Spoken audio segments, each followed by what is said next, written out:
नमस्कार। आपका अखबार के इस अंक में आपका स्वागत है। मैं हूं प्रदीप सिंह। मंगलवार को बड़ा मंगलमय फैसला आया सुप्रीम कोर्ट का। इस फैसले को समझने में अलग अलग पक्षों को अलग अलग समय और अलग अलग तरीके से समझ में आएगा और इसका असर बड़ा दूरगामी होगा। मेरा मानना है कि पिछले कुछ सालों में सुप्रीम कोर्ट के जो फैसले आए हैं उनमें ये फैसला जो है दीर्घकालिक प्रभाव वाला फैसला है। इस फैसले से सुप्रीम कोर्ट ने उत्तर प्रदेश के मुख्यमंत्री योगी आदित्यनाथ के दोनों हाथों में लड्डू दे दिए। अब आप कहेंगे किस तरह की बात कर रहे हैं। मदरसा एक्ट को अपहोल्ड किया, इलाहाबाद हाई कोर्ट ने उसे रद्द कर दिया था कि नहीं होना चाहिए। मदरसों में जो है सामान्य पढ़ाई होनी चाहिए, मदरसे ख़त्म होने चाहिए और मदरसे में जो बच्चे पढ़ते हैं उनको सामान्य स्कूलों में ट्रांसफ़र कर देना चाहिए। और मदरसे में जो शिक्षा बोर्ड जो है अलग अलग राज्यों के, इस मामले में उत्तर प्रदेश के हाई स्कूल या इंटरमीडिएट बोर्ड जो है वो जो करिकुलम प्रिस्क्राइब करता है वही पढ़ाया जाना चाहिए। ये सब खत्म कर दिया सुप्रीम कोर्ट के इस फैसले ने। सुप्रीम कोर्ट ने कहा मदरसा एजुकेशन एक्ट 2004 कॉन्स्टिट्यूशनली वैलिड है, यानी संविधान सम्मत है। इसमें संविधान का कोई उल्लंघन नहीं किया गया है। अब हाई कोर्ट ने क्यों उसको रद्द किया था? हाई कोर्ट का ये कहना था, उसका आधार ये था कि ये धर्मनिरपेक्षता का जो सिद्धांत है, मौलिक सिद्धांत जो है हमारे संविधान का जिसे कहा जाता है, उसके खिलाफ है कि किसी एक धर्म विशेष की पढ़ाई की जो है वो मंजूरी इजाज़त नहीं मिलनी चाहिए, उसकी शिक्षा नहीं दी जानी चाहिए। सुप्रीम कोर्ट ने क्या कहा? सुप्रीम कोर्ट ने कहा कि किसी कानून को रद्द करने के दो आधार हो सकते हैं। एक, ये कॉन्स्टिट्यूशनली वैलिड नहीं है, ये मतलब ये संविधान का उल्लंघन करता है। दूसरा, जिसने कानून बनाया है उसकी लेजिस्लेटिव कॉम्पिटेंस नहीं है। अगर केंद्र ने बनाया है तो केंद्र ने, यानी संसद को वो कानून बनाने का अधिकार नहीं है। राज्य सरकार ने बनाया है तो यानी विधानसभा को वो कानून बनाने का अधिकार नहीं है। तो इन दोनों कसौटियों पर ये कानून खरा उतरता है। और आप याद रखिए 2004 में सरकार मुलायम सिंह यादव समाजवादी पार्टी की थी। उस समय ये मदरसा एजुकेशन एक्ट बना था। तो योगी सरकार ने पिछले 7.5 साल में एक बार भी इस एक्ट को ख़त्म करने की याचिका हाई कोर्ट में या सुप्रीम कोर्ट में, पहले हाई कोर्ट में ही दाखिल करनी पड़ती, हाई कोर्ट में दाखिल नहीं की। इस मुकदमे में जो इलाहाबाद हाई कोर्ट का फैसला आया है उसमें राज्य सरकार पार्टी नहीं थी, क्योंकि राज्य सरकार का एक्ट था तो राज्य सरकार को इसको डिफेंड ही करना था, उसके अलावा उसकी कोई भूमिका नहीं थी।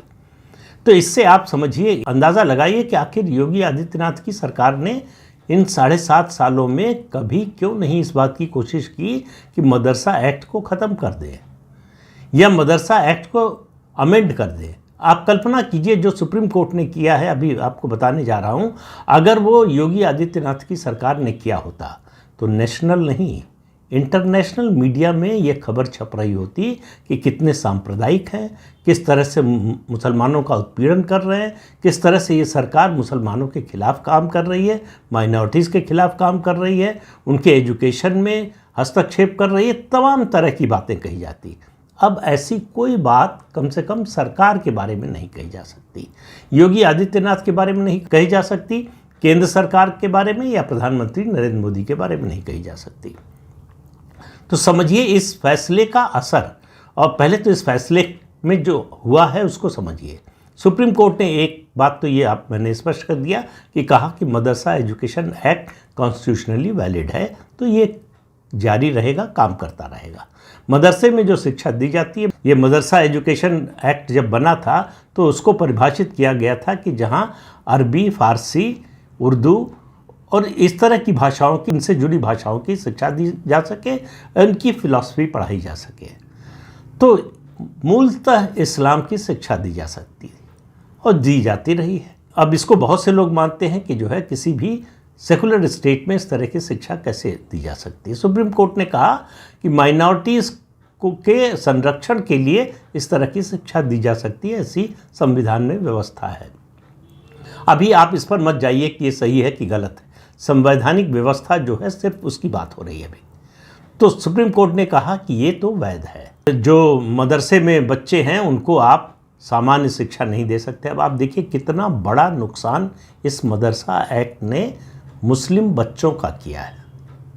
इसको मुस्लिम समाज ही समझने को तैयार नहीं है कि उनके बच्चों को गणित की, उनके बच्चों को विज्ञान की, उनके बच्चों को दूसरे विषयों, सामान्य विषयों की शिक्षा नहीं दी जाएगी जो दूसरे धर्मों के, मजहबों के बच्चों को दी जाती है। मतलब शिक्षा के क्षेत्र में ये बच्चे हमेशा पिछड़े रहेंगे।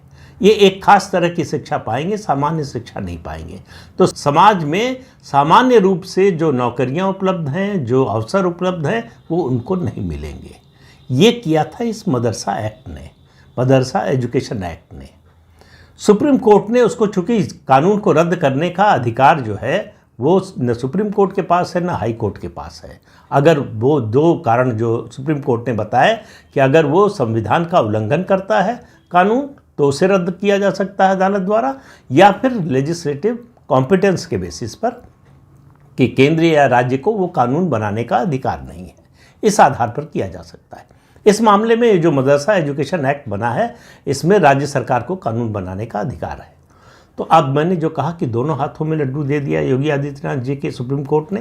पहला, ये मदरसा एजुकेशन एक्ट बना रहेगा। ये भी कहा कि राज्य सरकार को रेगुलेशन का अधिकार है, इस बात पर ध्यान दीजिए। राज्य सरकार इस पर नियंत्रण कर सकती है और इस पर समय समय पर इसके बारे में कानून में संशोधन भी कर सकती है। ये अधिकार राज्य सरकार का है और राज्य सरकार के पास वो बना रहेगा। तो फिर सुप्रीम कोर्ट ने रद्द क्या किया? मदरसा एजुकेशन एक्ट बना रहेगा, राज्य सरकार का ये अधिकार बना रहेगा।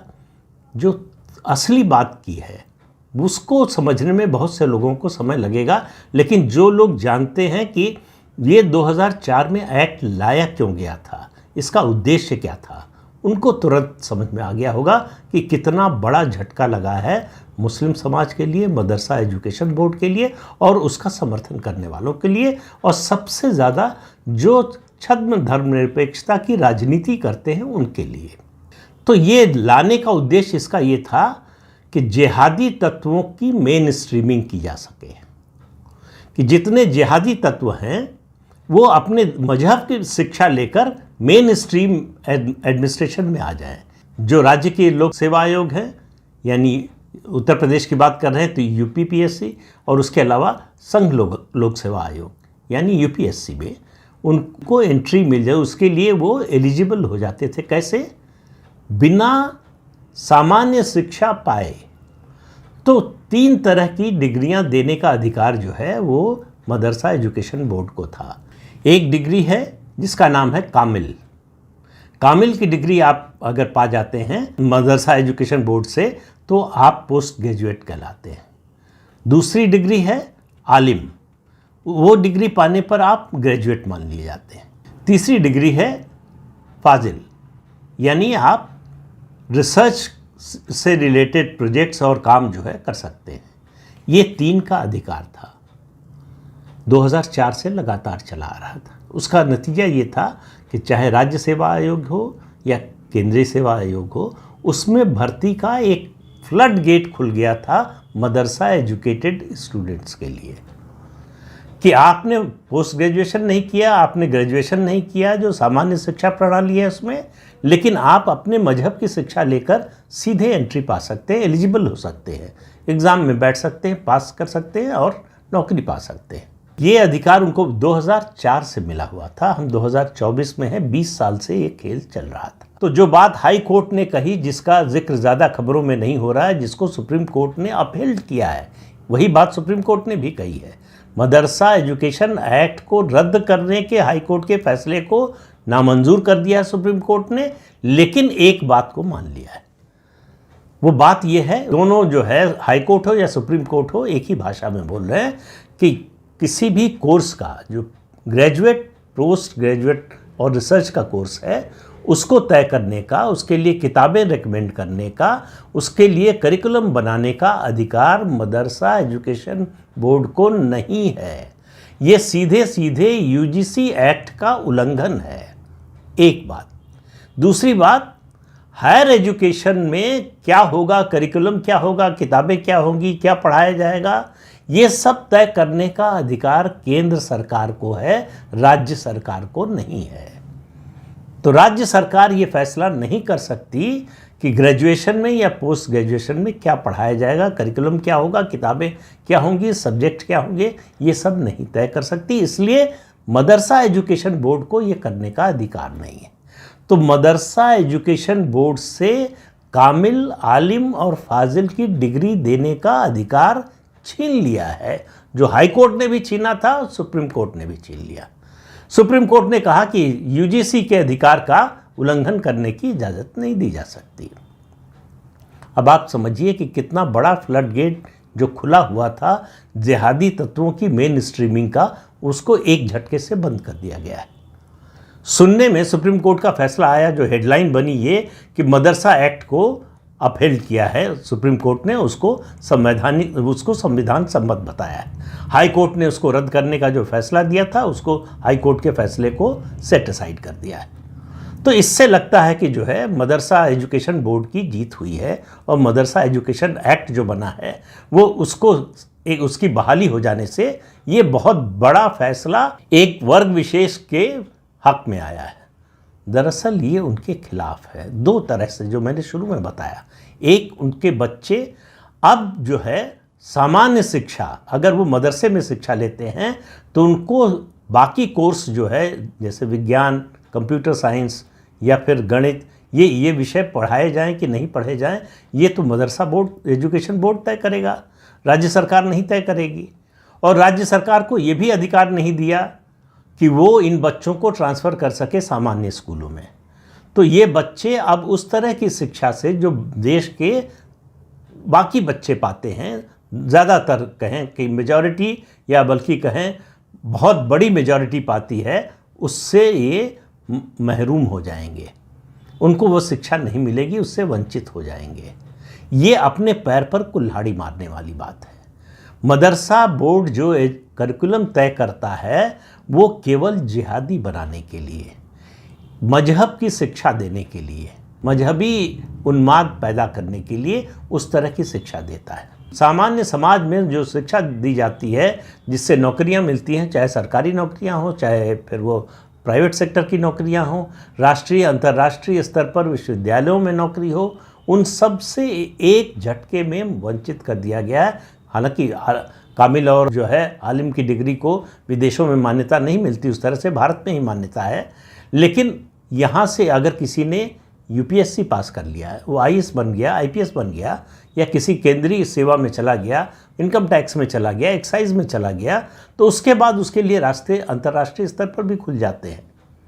वो रास्ता सारा बंद हो गया है, क्योंकि सुप्रीम कोर्ट ने कहा है कि यूजीसी को ही अधिकार है, यानी केंद्र सरकार को ही अधिकार है कि वो ग्रेजुएट और पोस्ट ग्रेजुएट शिक्षा का करिकुलम, किताबें और कोर्स मटेरियल तय करे।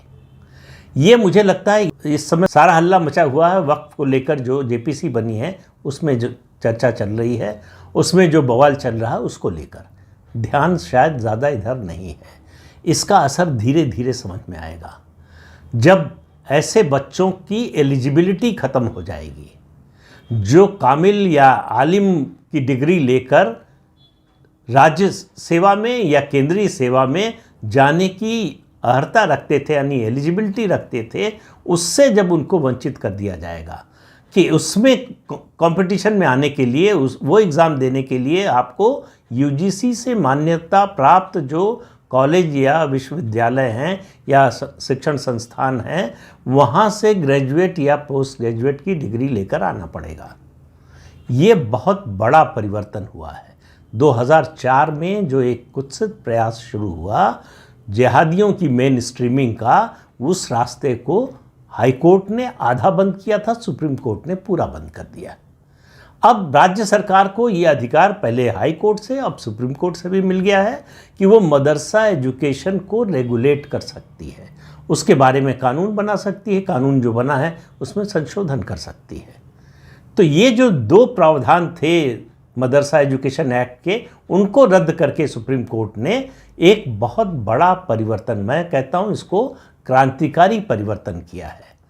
और इसका असर जो सेकुलर लोग हैं उनको धीरे धीरे समझ में आएगा। अभी वो इसी नशे में हैं, इसी खुशी में झूम रहे हैं कि मदरसा एक्ट जो है 2004 का, उसको अपहेल्ड किया है सुप्रीम कोर्ट ने, और हाई कोर्ट ने इसे ख़त्म करने का जो आदेश दिया था, जो फैसला सुनाया था, उसको रद्द कर दिया है। तो ये फैसला, इस फैसले का असर बड़ा दूरगामी होगा और जिहादी तत्वों की एंट्री राज्य और केंद्र सरकार की सेवाओं में रुकेगी अगर वो मेन स्ट्रीम की शिक्षा व्यवस्था के जरिए नहीं आते हैं। उससे आने पर किसी को नहीं रोक है, उनको भी नहीं रोक है। तो अगर कोई यूजीसी से मान्यता प्राप्त किसी शिक्षण संस्थान से ग्रेजुएशन या पोस्ट ग्रेजुएशन करके आता है और एलिजिबल होता है किसी भी एग्ज़ाम के लिए, सेंट्रल या स्टेट के, तो उसमें किसी को कोई समस्या नहीं है, कोई विरोध भी नहीं है।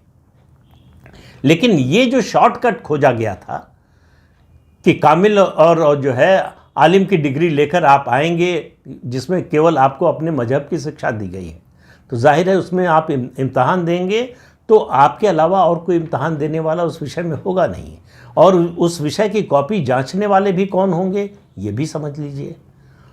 तो इसका असर जो है ये अभी तत्काल कुछ नहीं होने जा रहा है, लेकिन धीरे धीरे लंबे समय में इसका बहुत बड़ा असर पड़ने वाला है। तो इसलिए मैं मानता हूं कि सुप्रीम कोर्ट का ये फैसला 3 जजेस की बेंच थी, chief justice DY Chandrachud, justice Manoj Mishra और जस्टिस JB पारदीवाला, उनका ये फैसला मेरी नज़र में ऐतिहासिक फैसला है। इस देश में जो जिहादियों की मेन स्ट्रीमिंग की फैक्ट्री खुली थी, उस फैक्ट्री को बंद करने वाला फैसला है। इसका असर धीरे धीरे पता चलेगा। जब असर आना शुरू होगा तब समझ में आएगा कि ये है, ये हो क्या गया। तो इंतज़ार कीजिए उस प्रतिक्रिया का जो जल्दी ही आने वाली है। तो इस अंक में इतना ही। अगले अंक में फिर मिलेंगे किसी नए मुद्दे के साथ। तब तक के लिए अनुमति दीजिए। आपसे अनुरोध है कि चैनल देखिए, शेयर कीजिए, लाइक कीजिए और सब्सक्राइब ज़रूर कीजिए। नमस्कार।